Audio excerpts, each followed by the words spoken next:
मेरा नाम है मेहरुन्निसा। आपका मेरे चैनल पर स्वागत है। आइए सुनते हैं महनाज की ये कहानी। जब मेरे फूफा जी मेरे ससुर बने तो उन्होंने मुझे कहा कि तुम मुझे बाबूजी कहकर बोला करो, तो मैं उन्हें बाबूजी कहने लगी। एक दिन मैं उनके कमरे की सफाई कर रही थी, तभी बाबूजी उठकर मेरे पास आए और मेरे सामने खड़े हो गए, तो मुझे भी खड़ा होना पड़ा। वो मुझसे कहने लगे, इतनी गर्मी है, तुम अपना दुपट्टा हटाकर झाड़ू लगा सकती हो, क्योंकि मैं नहाने जा रहा हूँ, कमरे में कोई नहीं है। उनका लहजा इस कदर धीमा था कि मेरा नाम महनाज है। मैं जब छोटी थी तभी मेरा रिश्ता बुआ के बेटे मुराद के साथ तय हो गया था। पढ़ाई ख़त्म होते ही हमारी शादी हो जाती, लेकिन तब तक बुआ जी अल्लाह को प्यारी हो गई। मुराद घर का इकलौता लड़का था। बुआ जी के वादे के मुताबिक मुराद की और मेरी शादी होनी थी। वो हो गई, लेकिन मुराद की नौकरी दुबई में थी और वो मुझे ले जाने की पूरी तैयारी भी कर रहा था। शादी के 15 दिन के बाद ही मुराद को अपना देश छोड़कर दुबई जाना पड़ा। मेरे ससुराल में अब मैं, मेरे ससुर यानी फूफा और मैं ही थे। मुराद ने कहा, जल्द तुम्हारा भी वीज़ा लगवा कर तुम्हें भी बुलवा लूँगा। मैं उनके जाने पर बहुत उदास थी। घर में एक नौकरानी नज्जू थी जो दिन रात मेरे साथ रहती थी, वरना तो अगर ससुर जी के साथ अकेले रहना पड़ता तो लोग तरह तरह की बातें ना बनाएं। इसीलिए मेरी शादी से चंद दिन पहले ही एक नौकरानी दिन रात के लिए रख दी गई थी, जो कि हर काम करती थी और रात को मेरे साथ सो जाती थी। वो भी मेरी तरह जवान लड़की थी। पहले पहल तो मेरे ससुर जी का वक्त ज़्यादातर उनके कमरे में ही गुजर जाता था या फिर ड्राइंग रूम में टीवी देखकर, लेकिन ड्राइंग रूम में वो तभी आते थे जब उन्हें नाश्ता या खाना खाना होता था। मेरे फूफा जी ने शादी के अगले दिन ही मुझे बोल दिया था, मुझे फूफा मत बोलना, बाबूजी बोलना। मेरे ससुर बहुत ही गुस्सैल किस्म के इंसान थे। मुझसे वो ज़्यादा बात भी नहीं करते थे, बस काम होता तो बुला लेते थे, वरना आवाज़ भी ना देते। मैं पूरा दिन उस नौकरानी के साथ मिलकर काम करती और बातें भी करती। शुरू के 2 महीने तो ऐसे ही गुजर गए। मुराद से भी मेरी हर 2 दिन के बाद बात हो जाती थी और मैं उनसे हर बार अपने वीज़े के बारे में ज़रूर पूछती, लेकिन वो यही कहते कि कोशिश कर रहा हूँ। यूं ही दिन गुजर रहे थे। जब भी मैं नौकरानी से अपने ससुर के कमरे में सफाई करने को कहती तो वो इतराने लगती, कहती, भाभी आप भी मेरे साथ चलें, मुझे आपके ससुर जी से बहुत डर लगता है। बार बार वो मुझसे कभी बेड की चादर बदलवाते हैं तो कभी एक ही जगह पर बार बार झाड़ू लगवाते हैं। कहते हैं तुम ठीक से सफाई नहीं करती। मैं नौकरानी की बात पर हंसने लगती, कहती ये उनका मिजाज है, वो ऐसे ही हैं। मेरी बात पर नौकरानी कहती, नहीं भाभी, मुझे तो वो गंदे आदमी लगते हैं, नज़र अच्छी नहीं है उनकी। आपको पता है, कल मुझसे कहने लगे कि इतनी गर्मी है, मेरे कमरे में मैं नहाने जा रहा हूँ, तुम चाहो तो दुपट्टा उतार कर काम कर सकती हो। मुझे उस नौकरानी की बात कुछ अजीब सी लगी, पर मैंने उसे समझा बुझा कर इस बात को टाल दिया। उसने कहा, नहीं भाभी, हमने तरह तरह के लोगों के घरों में काम किया है, इसीलिए हम लोगों की नज़रों को भाप जाते हैं कि लोग कैसे हैं। ये कहकर वो किचन में चली गई। मैंने उसकी बात को इतनी गहराई से नहीं लिया। उनको मैं बचपन से जानती हूँ, मेरे फूफा जी हैं, ऐसे कैसे मैं उनके बारे में कुछ गलत सुन सकती हूँ। लेकिन अब जो मेरे साथ हो रहा था कुछ अजीब सा था। रोज़ रात को मेरे कमर पर कोई लाल रंग लगा जाता है। ये लाल रंग सिंदूर जैसा रहता है और हमारे यहाँ तो सिंदूर लगाते ही नहीं हैं। फिर आखिर कौन है जो ये लाल रंग मेरे कमर पर लगाता था और मुझे महसूस भी नहीं होता था। एक रात मैं देर तक जागती रही। वो नज्जो मेरे ही कमरे में ज़मीन पर बिस्तर लगाकर सोती। रात 2:30 बजे तक मैं जागती रही, लेकिन फिर मैं नींद की आगोश में खो गई। अगली सुबह मैं बाबूजी के कमरे में उन्हें चाय देने गई तो मेरे होश ही उड़ गए। वो लाल रंग अपने पास रख कर एक सफ़ेद कागज़ पर कुछ लिख रहे थे। बाबूजी के पास वो लाल रंग देख के मैं घबरा गई। जैसे ही उनकी नज़र जब मुझ पर पड़ी तो मैं और ज़्यादा डर गई और फिर वो मुझसे कहने लगे कि तुम बिना इजाज़त मेरे कमरे में क्यों आ जाती हो? क्या तुम्हें किसी ने तमीज़ नहीं सिखाई कि दरवाजे पर दस्तक देकर और इजाज़त मिले तब अंदर आते हैं? पहली बार उन्होंने मुझे इस लहजे में डांटा था। मैं तो डर ही गई थी। मैं चाय देकर वहाँ से वापस पलट गई और सीधा अपने कमरे में आ गई। मेरे दिल की धड़कनें तेज तेज धड़क रही थी। मुझे अपने कमर पर लगा वो लाल निशान बार बार याद आने लगा। तो क्या वो लाल निशान मेरे कमर पर बाबूजी? ये ख्याल आते ही मेरे तो रोंगटे खड़े हो गए। पहले तो मैं दिल ही दिल में इस बात से इनकार करती रही कि वो मेरे बाप समान हैं, मैं उनके बारे में ऐसा कैसे सोच सकती हूँ। लेकिन ये हकीकत थी कि हर रात सोकर उठने के बाद मेरे कमर पर एक लाल, और वो लाल रंग इस वक्त बाबूजी के पास थी। एक बार मैं कमरे से निकलकर किचन में गई तो मैंने देखा बाबूजी नौकरानी के पीछे खड़े थे। वह तो मगन होकर बर्तन धो रही थी। बाबूजी नौकरानी के इतने करीब थे कि शायद ही चंद दूरी का ही फासला था। मुझे ये सब बहुत अजीब लग रहा। इसका मतलब नौकरानी उस दिन वो सब कुछ ठीक कह रही थी कि बाबूजी की नज़र और नीयत अच्छी नहीं है। मैं किचन में गई और उनसे पूछा कि बाबूजी आप यहाँ क्या कर रहे हैं, क्योंकि मैंने उन्हें आज से पहले कभी किचन में नहीं देखा था। वो मेरी आवाज़ पर बुरी तरह से हड़बड़ाए और मुझे अचानक किचन में देखकर वो नौकरानी बर्तन धोना छोड़कर मुझे देखने लगी। वो भी शायद मेरे ससुर के किचन में खड़े होने से बेखबर थी। बड़ी अजीब नज़रों से वो नौकरानी हम दोनों को देखने लगी। मैं अपने ससुर से किचन में आने की वजह पूछने लगी। वो कहने लगे कि मैं इस नौकरानी का छुट्टी करवा दूंगा, क्योंकि मैं देख रहा हूँ ये साफ़ सफाई से बर्तन नहीं धो रही है। नौकरानी परेशान सी हो गई, कहने लगी नहीं साहब, मैं तो अच्छे से काम कर रही हूँ। लेकिन बाबूजी उस नौकरानी लड़की से बहस पर उतर आए। कहने लगे तुम झूठ बोल रही हो। मैंने बाबूजी को समझाते हुए कहा कि आप यहाँ से जाइए, नौकरानी से मैं बात कर लूँगी, लेकिन वो तो मुझ पर ही गुस्सा करने लगे। कहने लगे तुम्हारी ही लापरवाही का नतीजा है, वरना मैं इस लड़की को 2 मिनट में सीधा कर दूँ। मेरा बेटा परदेश में ना जाने कैसे कैसे गुजारा करके घर के खर्च के लिए पैसे भेजता है, और ये लड़की बर्तन भी अच्छे से नहीं धुलती। आज से तुम बर्तन धोगी। इतने गंदे बर्तन में मैं खाना नहीं खा सकता। नौकरानी तो रोने लगी, कहने लगी मुझे अब यहाँ काम नहीं करना। पैसे लेते हैं तो अपनी मेहनत के लेते हैं। हमने अपनी इज्जत नहीं भेज रखी जो साहब जी मुझे इतनी बातें सुना रहे हैं। वो अब यहाँ काम करने को तैयार नहीं थी।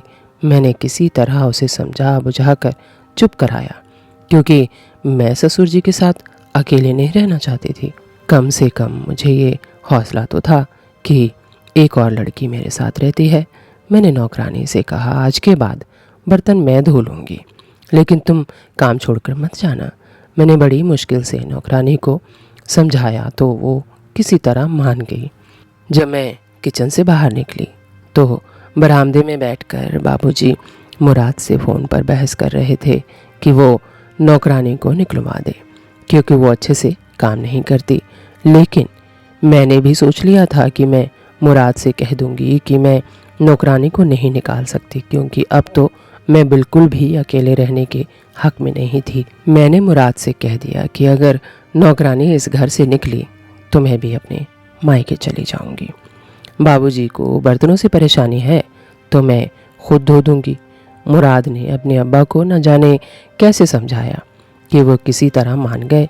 मैं बर्तन खुद धोने लगी और खाना अपने ससुर के सामने खुद रख दी। एक दिन मैं खाना रख कर अपने कमरे में जाने लगी तो मेरे ससुर मुझसे कहने लगे आज के बाद ये नौकरानी मेरे कमरे में नहीं दिखनी चाहिए। आज के बाद मेरे कमरे की सफाई का ख्याल तुम रखोगी। ये सुनकर मैंने हाँ में सिर हिला दिया। मैंने सोचा अभी बाबूजी गुस्से में हैं, 2-4 दिन के बाद शायद उनका मूड ठीक हो जाएगा। लेकिन मुझे क्या पता था कि उनका मुझे अपने कमरे में बुलाने का मकसद क्या था। एक दिन मैं उनके कमरे में दस्तक देकर अंदर गई ताकि मैं उनके कमरे की सफाई कर सकूं, तो देखा वो फिर से उस लाल रंग की स्याही से कागज पर कुछ आड़ी तिरछी लिख रहे थे। मुझे देखकर वो घबराकर सब कुछ दराज में रख दिए और सीधे होकर बैठ गए। मैंने कहा, बाबूजी, मैं आपके कमरे की सफाई कर दूं? तो कहने लगे, हाँ कर दो। मैंने उनके बेड की चादर बदली और झाड़ू लगाने लगी, लेकिन मैंने देखा उनकी नजरें एक टक मुझे ही देख रही थी। एक लम्हा भी उन्होंने मुझसे नजरें नहीं हटाई। और अगर कोई आपको इस तरह देख रहा हो तो आप कभी भी सुकून से काम नहीं कर सकते। मेरे हाथ कुछ घबराहट के मारे कांपने लगे। मैं बार बार दुपट्टे से अपने चेहरे पर आने वाले पसीने को पोंछ रही थी और साथ साथ झाड़ू लगाते जा रही थी। बाबूजी उठकर मेरे पास आए और मेरे सामने खड़े हो गए तो मुझे भी खड़ा होना पड़ा। वो मुझसे कहने लगे, इतनी गर्मी है, तुम अपना दुपट्टा हटाकर झाड़ू लगा सकती हो, क्योंकि मैं नहाने जा रहा हूँ। कमरे में कोई नहीं है। उनका लहजा इस कदर धीमा था कि मुझे उनके मुंह से ये सब कुछ सुनकर हैरत हुई, वरना वो हमेशा गुस्से और सख्त लहजे से ही बात करते थे। मुझे नौकरानी की बात याद आ गई। मैंने कहा, नहीं, मुझे अपना दुपट्टा पहन कर ही काम करने की आदत है। अभी मैं यही सब कह रही थी, तभी उन्होंने जेब से रुमाल निकाला और मेरे चेहरे से पसीना साफ करने लगे। मैं घबराकर पीछे हट गई। वो भी कुछ घबरा गए और तुरंत अपने कमरे के वॉशरूम में चले गए। मेरे दिल का तो वो हाल था कि धड़कना ही भूल गया था। मुझे तो अब अपने ससुर के कैरेक्टर पर शक होने लगा था। मैंने जल्दी जल्दी उनके कमरे की सफाई की और कमरे से बाहर निकल गई। और उस दिन पूरा दिन मैं परेशान रही। रात में जब मैं सोने अपने कमरे में गई तो नौकरानी अपना बिस्तर ज़मीन पर बिछा रही थी। मैंने उससे कहा, नजो, इधर आओ, मैं सोच रही थी कि इस नौकरानी से मुझे बात करनी चाहिए। वो अपना बिस्तर छोड़कर मेरे पास आकर बैठ गई। मैंने उससे कहा कि तुम जो कुछ भी कह रही थी ससुर के बारे में, कहती हो, मुझे भी वो सच लगने लगा है। फिर मैंने उसे ये भी बता दिया कि रोज़ सुबह मेरे कमर पर एक लाल रंग की स्याही का निशान होता है। वो ये सब सुनकर हैरत भरी निगाहों से मुझे देखने लगी। फिर कहने लगी, भाभी, मुझे तो आपके ससुर पर पहले से ही शक था। मुझे तो लगता है कि वो आप पर कोई जादू टोना भी करते हैं। हमारे गांव में भी एक ससुर ने अपनी बहू को काबू में कर के उससे शादी कर ली थी। उसका शौहर भी बाहर रहता था और ससुर बहू पर ऐसा कुछ करता था कि बहू पूरी तरीके से ससुर के काबू में हो गई थी। नौकरानी की बात से तो मेरे होश उड़ गए। उसने कहा, पहले तो आपके ससुर हर वक्त मुझे ही देखते रहते थे, पर अब मैंने महसूस किया है कि जब भी मेरी उन पर नज़र पड़ती है तो वो आपको ही देखते रहते हैं। मुझे भी निकालने के चक्कर में हैं, इसीलिए तो बेवजह मेरे हर काम में नुक्स निकालते हैं। ये सब सुनकर मेरा जी घबराने लगा। मैं अपना कमरा लॉक करके सोने लगी थी। अब मेरे कमर पर वह लाल स्याही का निशान नहीं होता था। अब तो मुझे पूरा यकीन होने लगा था कि रात में ज़रूर बाबूजी मेरे कमरे में आते हैं और शायद मुझे अपने काबू में करने के लिए कोई जादू भी करते हैं।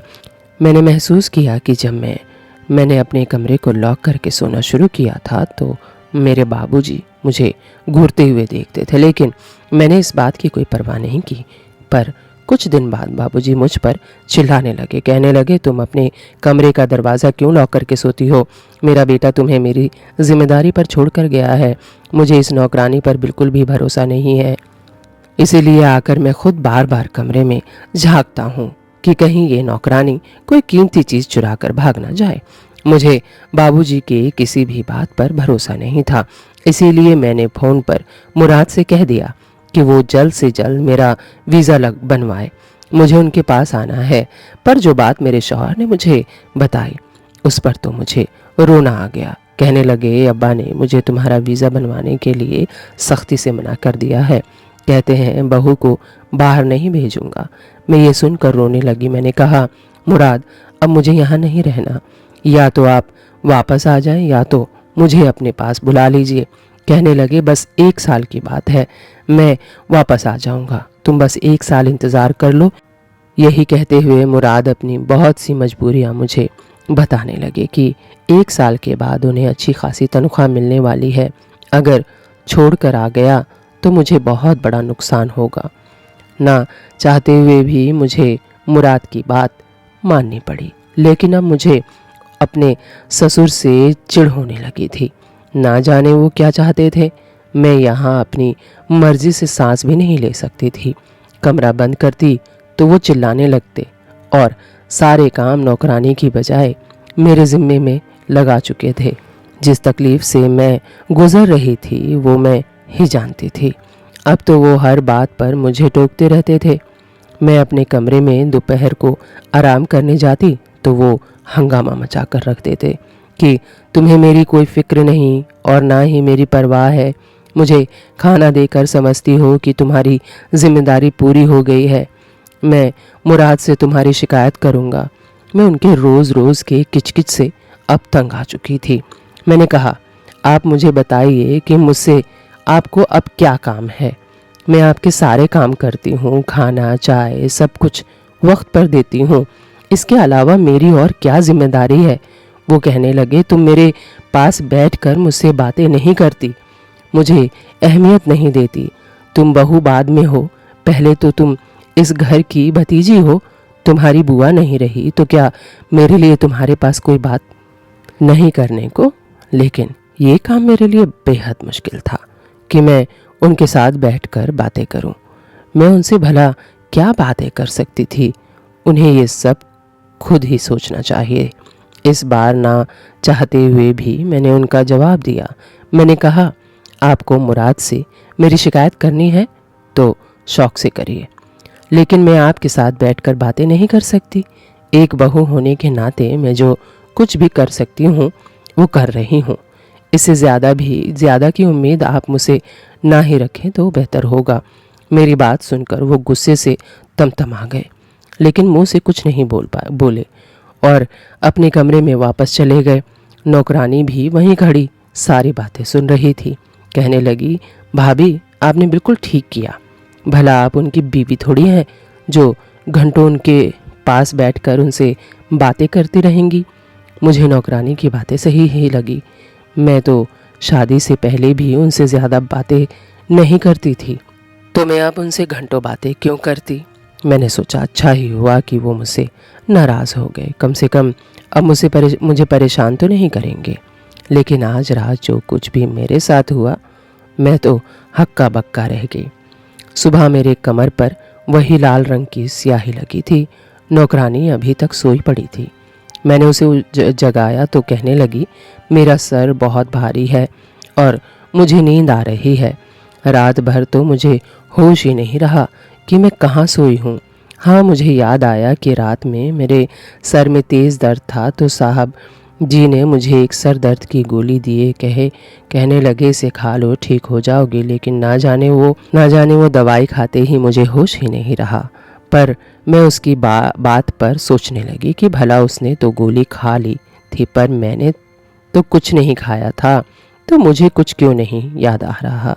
आखिर क्यों मेरे कमर पर ये निशान होते हैं। अब मैंने सोच लिया था कि अब मैं सच का पता लगा कर रहूँगी। मैंने रात को नौकरानी को एक नींद की दवाई दी और उसे अपने बेड पर अपनी जगह सुला दिया और ख़ुद कमरे में छुप गई। नौकरानी को मैं पहले ही सब कुछ समझा चुकी थी। वो मेरी मदद करने को तैयार थी। मैं पर्दे के पीछे छुपी रही। मैंने देखा रात के 2:30 बजे बाबूजी मेरे कमरे में आए और बेड के करीब जाने लगे। जैसे ही वो बेड के करीब गए मैंने लाइट जला दी। बाबूजी घबरा कर पीछे हट गए और मुझे अपने पीछे देखकर हैरान हो गए और कमरे से बाहर निकलने लगे। तभी 2 आदमी हड़बड़ाते हुए हमारे घर में घुसे, मुझे और मेरे ससुर को पीटना शुरू कर दिया और फिर हम दोनों को रस्सियों से बांध दिया और वो दोनों आदमी मेरी अलमारी से सारे जेवरात निकाल रहे थे। मैं और मेरे ससुर एक दूसरे को बेबसी की नज़रों से देख रहे थे। तभी नौकरानी नज्जो हंसते हुए आई और कहने लगी कि कब का मैं हर चीज़ पे हाथ साफ कर चुकी होती, पर मेरा भरोसा जीतना चाहती थी। मैं जानबूझकर इस बुढ़ऊ में और तुम में गलत फहमी पैदा करती। मेरे कमर पर लाल रंग की स्याही का निशान भी वही लगाती थी और बाबूजी को मेरे खिलाफ भड़काती कि आपकी बहू अच्छी नहीं है, आपको अहमियत नहीं देना चाहती, इसीलिए तो आपसे कोई बात नहीं करती, क्योंकि वो अच्छे तरीके से जानती थी बाबूजी वहमी है, इसीलिए उनके काम जानबूझकर अच्छे से नहीं करती और बर्तनों को अच्छे तरीके से नहीं धोती थी। चाहती थी कि हम ससुर और बहू एक दूसरे से उलझते रहें और वो अपना काम कर जाए। जब मैंने उसे अपना प्लान बताया था तो तभी उसने अपने जानने वाले 2 मर्दों को बुला लिया। उसने कोई नींद की दवा नहीं खाई थी। रात को उसने मेरे ससुर से कहा कि आज रात आपकी बहू मुझे अपनी जगह सुलाकर किसी से मिलने जाएगी। अगर यकीन ना आए तो रात को कमरे में आकर देख लीजिएगा। इसीलिए मेरे ससुर मेरे बेड के पास आकर देखने लगे कि सो कौन रहा है। तभी मैंने लाइट जला दी। मुझे कमरे में देखकर वो वापस जाने लगे। तभी उसके बुलाए हुए चोरों ने हमें मार पीट कर बांध दिया। वह लोग चोरी करने लगे। इत्तेफाक ऐसा था कि उसी रात मुराद आ गए। वो हमें सरप्राइज़ देना चाहते थे, लेकिन जैसे ही घर पहुँचे तो घर का मेन गेट खुला था, तो वो घबरा सी गए। जब अंदर दाखिल हुए तो हमारे चिल्लाने की आवाज़ सुनकर समझ गए कि लगता है कोई चोर घर में घुस गया है। वो बाबूजी के कमरे में जाकर पुलिस को फ़ोन कर दिए। कुछ ही देर में पुलिस घर पहुंच गई और हम बाल बच गए। बाबूजी ने मुराद को वापस दुबई जाने से सख्ती से मना कर दिया। अब मुराद यहीं हमारे साथ रहते हैं। बाबूजी अब 24 घंटे वाली नौकरानी रखने नहीं देते। उम्मीद है ये वीडियो आपको अच्छी लगी होगी। चलते चलते 2 लाइन कह देती हूँ कि रिश्तों में भरोसा रखो, मजबूत तो अपने आप हो जाएंगे। वीडियो अच्छी लगी हो तो चैनल को सब्सक्राइब कीजिएगा, लाइक कीजिएगा, शेयर कीजिएगा और हाँ, बेल आइकन को दबाना बिल्कुल मत भूलिएगा। Thank you for watching.